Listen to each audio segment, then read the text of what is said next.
আমি যাচ্ছিলাম রাস্তার পথ দিয়ে, আর সেখানেই দেখলাম একটা মাশরুম। আর রাস্তার মাশরুম নাকি খাওয়া যায় না। হ্যাঁ, অবশ্যই খাওয়া যায় না, কারণ ওটা মোটেও ভালো না, ওটা নন হাইজেনিক। তো আমি হাইজেনিক মাশরুম বানাবো। হ্যাঁ, আমি মাশরুম চাষ করতে পারি, আমি অনেক বিক্রিও করেছি। বাট এখন আমি বানাবো কাগজের একটা মাশরুম।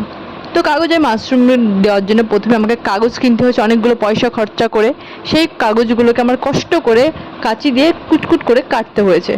দেন কাটার পরে সেইটাকে আমার আঠা দিয়ে লাগাতে হয়েছে। মানে আমি এতটা কষ্ট করেছি একটা মাশরুম বানানোর জন্য, যে মাশরুমটা আমি গাছ থেকে রাস্তা থেকে তুলে আনতে পারতাম, তা না করে আমি কি করলাম, ওয়াইল্ড মাশরুম আমি নিজের হাতে বানালাম। আর সেইটাকে বানানোর জন্য আমার অনেক কষ্ট করতে হলো, অনেক এফোর্ট দিতে হলো, অনেকটা টাইম লস করতে হলো। আর এই গরমের ভিতর আমার ফ্যানের হাওয়া আমার গায়ে লাগছিল না, গরম হচ্ছিল। কারণ কি, ফ্যানের হাওয়া লাগলেও সেটা কি হচ্ছে, আমার কাগজগুলো উড়ে যাচ্ছে। তো সমস্ত কিছু খেয়াল রেখে আমার এই মাশরুমটা বানাতে হয়েছে।